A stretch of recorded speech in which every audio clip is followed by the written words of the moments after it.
U.S. President Trump has told the U.K. and other countries refusing to get involved in the Iran war that they should go to the Strait of Hormuz to, and I'm quoting here, get your own oil. Trump's post on Truth Social urged allies to buy from the U.S. and to build up some delayed courage. Go to the strait and just take it, he wrote. Meanwhile, here in Europe, European Union energy ministers held an urgent meeting to tackle the crisis. The EU's energy commissioner warning member states to prepare for prolonged supply problems and has urged them to push down domestic demand. At the beginning of the conflict in the Middle East, prices in the EU have risen by around 70% for gas and by 60% for oil. In financial terms, 30 days of conflict have already added 14 billion euros to the Union's fossil fuels import bill. It's obvious that when we are in a situation that might worsen, where indeed demand reduction is necessary, I very much encourage member states to take that into consideration when applying different crisis measures. All right, I want to pull in now Christof Rühl. He's an economist with the Center on Global Energy Policy at Columbia University. He joins us tonight from right here in Berlin. It's good to see you again. Let me ask you, the European Energy Commissioner saying there that countries in the EU, they need to consider measures to push down fuel demand. What kind of steps could be taken to do that and to do that quickly?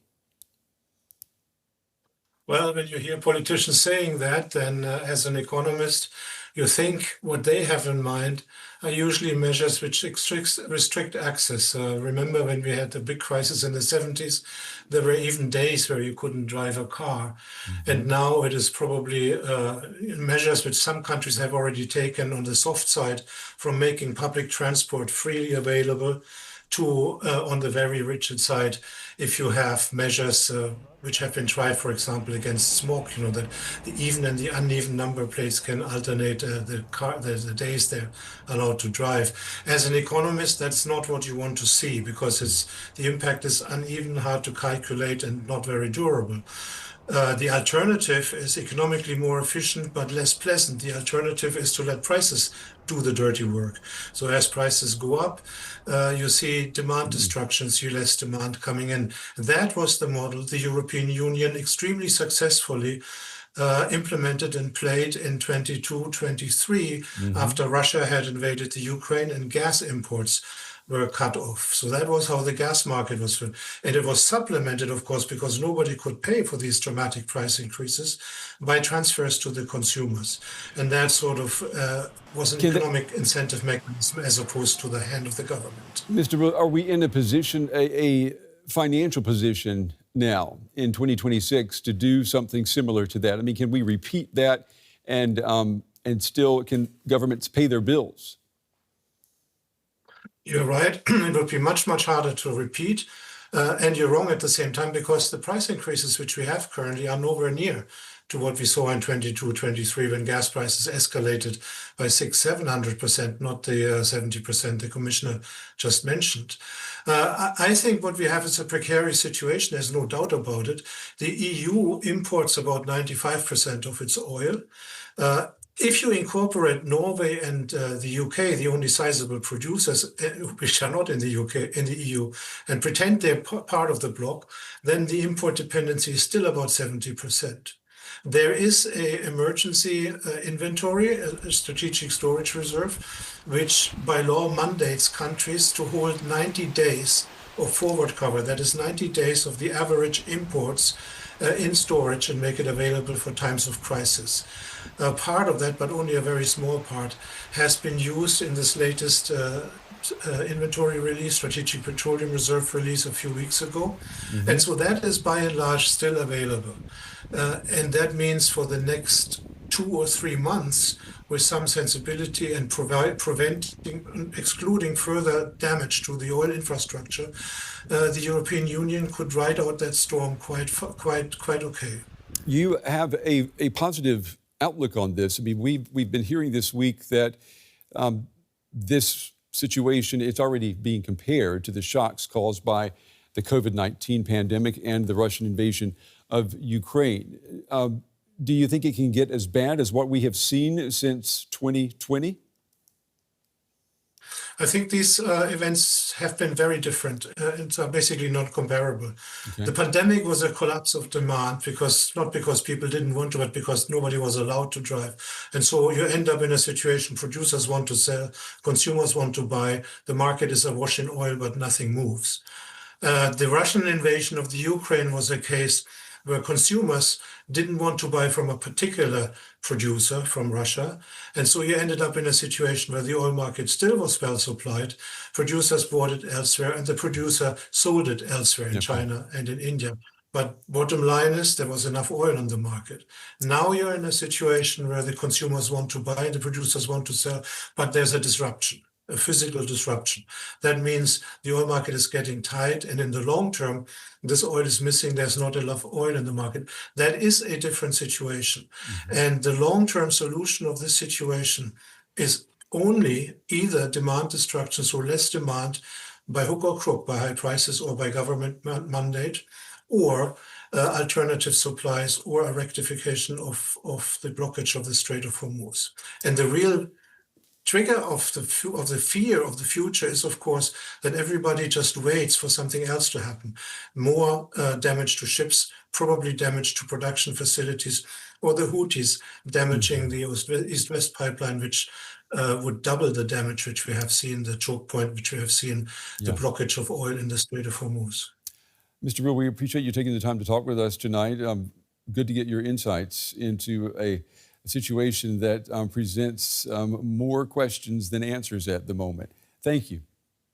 Can I have one last sentence? One last sentence, sure. Relating also to the previous one, this is a war. If Iran, one has to keep this in mind, if Iran doesn't lose, it wins. And the US loses if it doesn't win. And so that can go on for quite some time, and that has markets on edge. All right. Mr. Rühl, thank you very much. We appreciate your time tonight. Thank you very much for having me. Benjamin Schmitt is an expert on European energy security, and he previously worked as an advisor for the U.S. State Department. He is now with the Kleinman Center for Energy Security at the University of Pennsylvania. Benjamin, welcome back to DW. Now, aviation analysts warn of a serious shortage of jet fuel in less than a week. How much of a problem could that pose for Europe in general? Well, it's great to be here, Nicole, but I'll say that President Trump's comments that you should just go take your own oil out of the Straits of Hormuz. If we could do that, if international actors could do that right now and actually get their cargoes out of the Straits of Hormuz, we wouldn't be in this crisis to begin with. So that's kind of a disingenuous statement to make. Yes, I think Europe is facing a localized jet fuel crisis, possibly, especially in the next few weeks. But we're also looking at the broader energy landscape in terms of natural gas. Even though we are in the end of the spring period, meaning the end of the heating season, the European gas storages are at a critical low. That's around 28% across the board across Europe, 22% in Germany, and only 6% in the Netherlands. So we have a number of different sectors that need to be focused on here in terms of energy security. And that's why I think you saw EU energy ministers getting together today and talking about the sort of practical steps that they can take on energy security moving forward. Yeah, let's look at what those steps could be, because Donald Trump made another suggestion, maybe a more realistic one. You tell me. He told them they could buy it from the U.S. Is that a realistic alternative to make up for the supply shortfall? I mean, I think that it's, no one makes any apology. The U.S. is a global energy supplier and has been a critical energy security partner for the European Union. Certainly that has been the case since Russia's full-scale invasion of Ukraine in terms of backstopping and in replacing natural gas supplies after Russia cut off the likes of Nord Stream and the Yamal pipeline and others in 2022.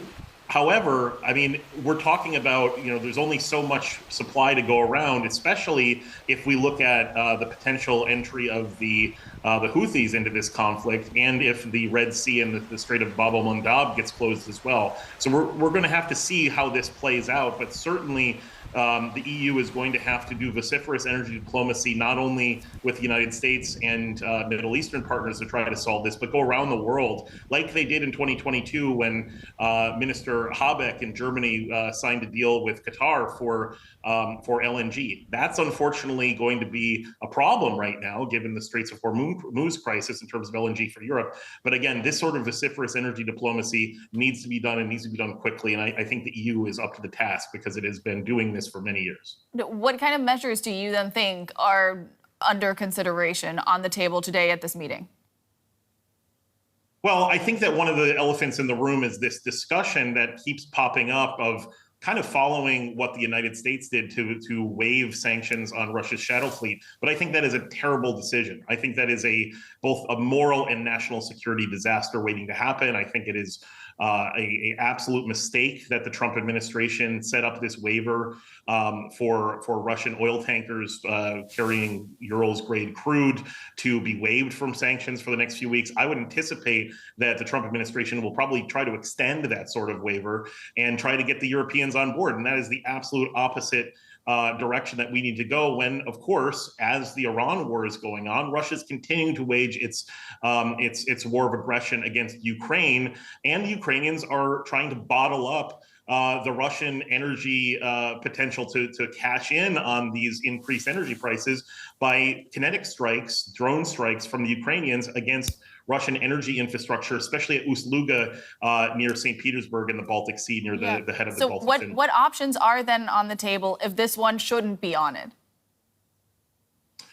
Well, again, I think we're looking really at vociferous energy diplomacy. I think that obviously the Europeans need to continue to engage with Gulf partners and try to figure out solutions to the greatest extent possible. And whether or not they ultimately decide to send in some sort of task force to help the United States clear out the Straits of Hormuz, I think that the end of this conflict with Iran is going to be key to getting to the other side of this crisis. If this is a protracted long-term crisis, there's really only a handful of precedents for this. IEA head Fatih Birol has said this is really like the 1970s oil crisis all over again, but on steroids, in my opinion, right? So again, a lot of this is going to hinge on how long the crisis in Iran goes on for and how long the Straits of Hormuz are closed. Obviously, partners like Saudi Arabia are trying to push oil to the Red Sea coastline, for example, as an alternative. Benjamin Schmitt, thanks for those insights.